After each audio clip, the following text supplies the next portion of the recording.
important to define all of the concepts and the terms we use, because again we speak very loosely about pan.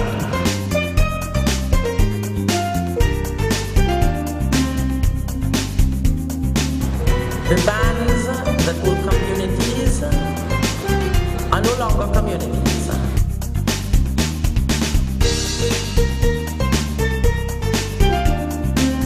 In general, there is a failure to recognize the contribution of the palace.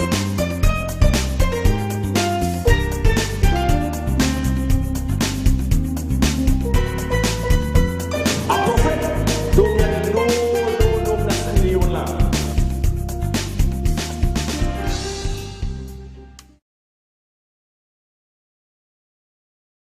Pan has now become a way of making a food. Eat a food.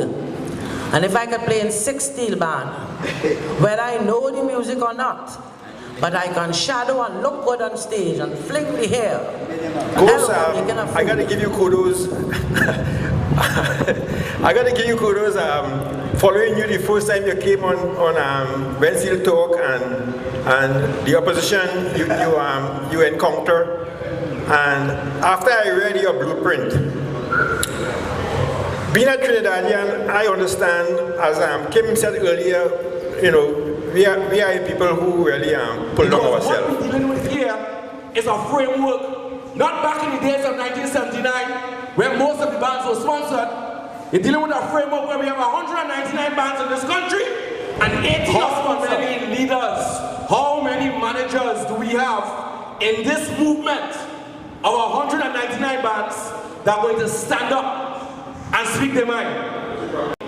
And until we start dealing with the economics of our industry, what we're going to continue to see is we're going to see young people come into this for 2-3 months of the year. Because understand this is not the American music industry. The American music industry starts in January, go all the way to December. Our music industry starts in January and Ash Wednesday morning. I have to say, I have been looking forward to coming to this meeting since the beginning of the year. I saw it on Facebook. And coming here today, I was a bit worried, I got concerned. Because as we walked in, we noticed I didn't have anybody our age. And I don't think there's an excuse for that. Because it was on Facebook, right? And Facebook is young people. What is happening now that we're not having that transition of information and history and values and all these things that, you know, started the Steelband movement? Why is it not being passed on to young people?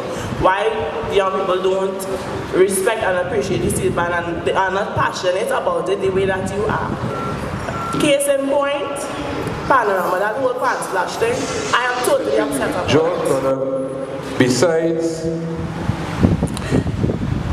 teaching me or mentoring me in appreciating this national instrument that we have and loving it with my whole heart, also taught me the value of family. And basically, back in those days, that is what Nats was. The early days of Trinidad, Nats, it was a in terms of the Steelband movement, what has happened is that the movement has in itself lost its way. Because those of us who, from the history of the movement, understand where it was going and what it was meant to be, we forgot in introducing it to our young people and bringing young people into the steel bands to teach them that history.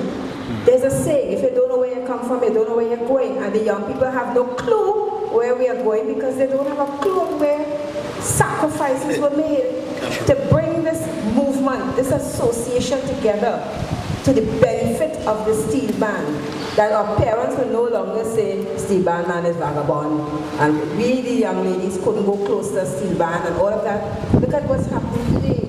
There are lots of women in the steel band, there are lots of youths. Ask any one of them. Ask them about Mr. Board. They can't tell you a lot about Mr. Board.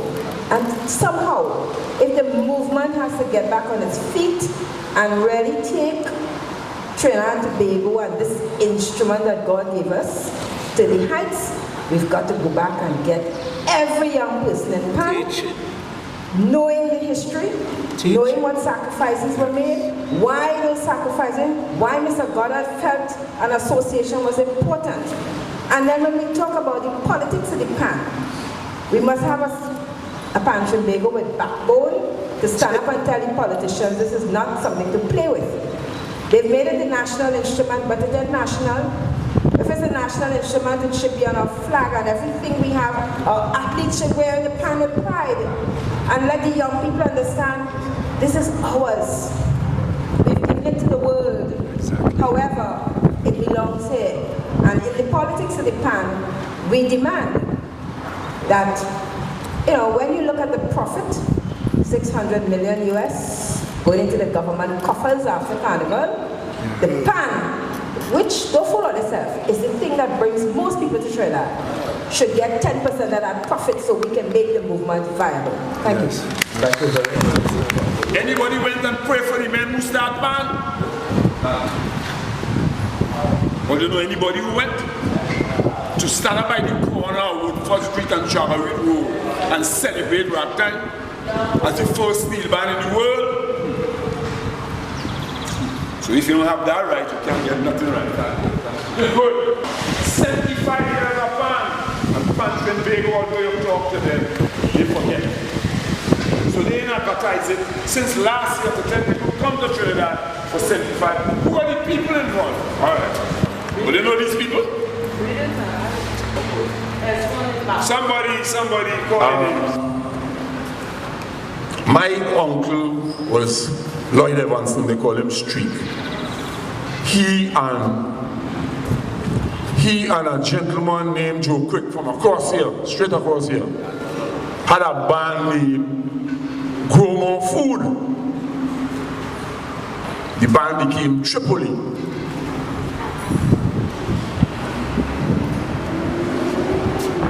I was born at 5 Week Street. So, Granville Sealy and all of them used to be in my yard. Up the road, a little later was Crossfire, but up the hill was Sun Valley and Harlem Nightingale. So I asked my uncle, what's the first steel band? He said, Ragtime. I went in town by Fisher, who is my cousin, and I asked him, what's the first steel band? He said, Ragtime. I went and I asked Stanley Hunt, who's my other uncle, Carradine. Right. My name is Imon Berkeley. I'm a member of the Woodbrook Moderniers. I'm sure that some of you all would have known about the incident that we had with them. I want to tell you something. I want to compliment the people, the organizers of this forum. This is excellent. I'm sorry that this forum can go further to the wider, like live on television or whatever. But this is great. I just want to give you a situation that happened to us, to our band. We took, and I'm just going to show you why maybe the examples that have been set by the people who are running the organization is causing young people not to be involved. We took part in a competition. We were invited to take part in a competition, a music festival, organized by Pan Trinbago. We took part. Of course, you know there's a process in terms of we were promised money, we were promised assistance, because we are an unsponsored steel band. We took part, and after the competition was over, we didn't get no assistance, so we started to ask the organizers what's going on. We talked to the odds of them, we talked to the secretary. Why are we not getting our prize money? Because we came to the tournament, the competition, and we were supposed to. You know, because of that, the amount of remarks that was passed by the president and etc. about our band, because we complain, we take part in a tournament, we prepare ourselves, we pay arranger, we had to get money, borrow and all that. Anyhow, because of that, up to now, they're holding us in their crow because we haven't been paid up to now for that competition. And nobody else, they say that nobody else complaining, we are the only band making a lot of noise. That's what they're saying. But anyhow, the whole point is, what I'm just trying to say is that if we can have a person who's leading an organization, on Panorama, the semi-finals, I was in the Savannah sitting, and I'm not, what I'm saying here is what actually happened.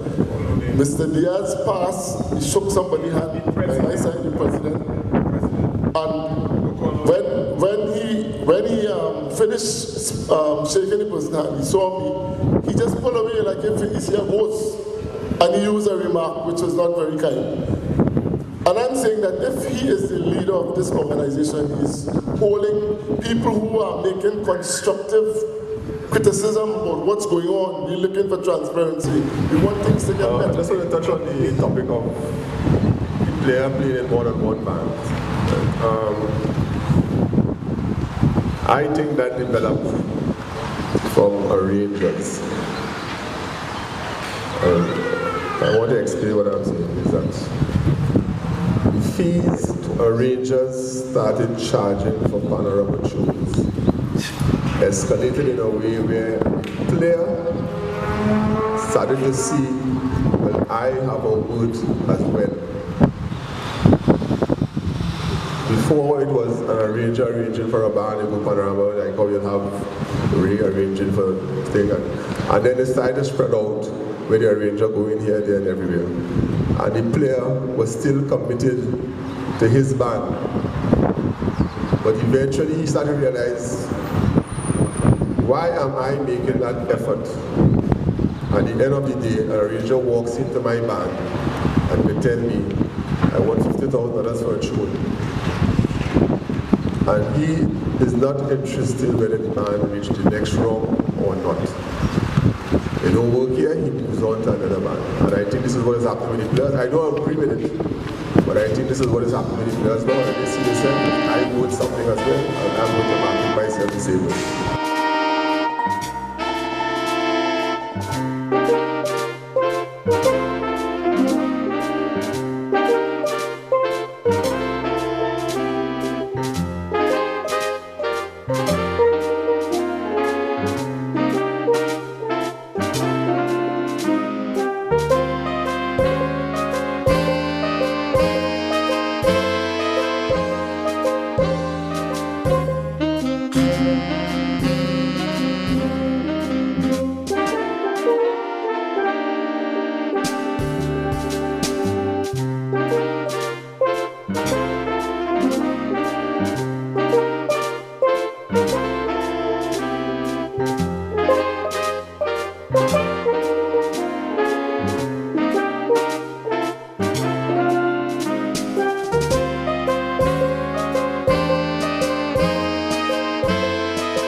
So I went into the Prime Minister's office and I gave it to her. And then I walked around the savannah. One man protest, all the time I watching the grandstand. I gave the president a copy. He read it. I went around to the minister's office, Arts and Multiculturalism. I gave him a copy. And then I ended up by the NCC chairperson. And I gave her a copy. About 5 days after, I received a call from Panicle because apparently all the politicians read the copy and they gave it to Panicle. And the person called, anonymous, no name, and they threatened my life.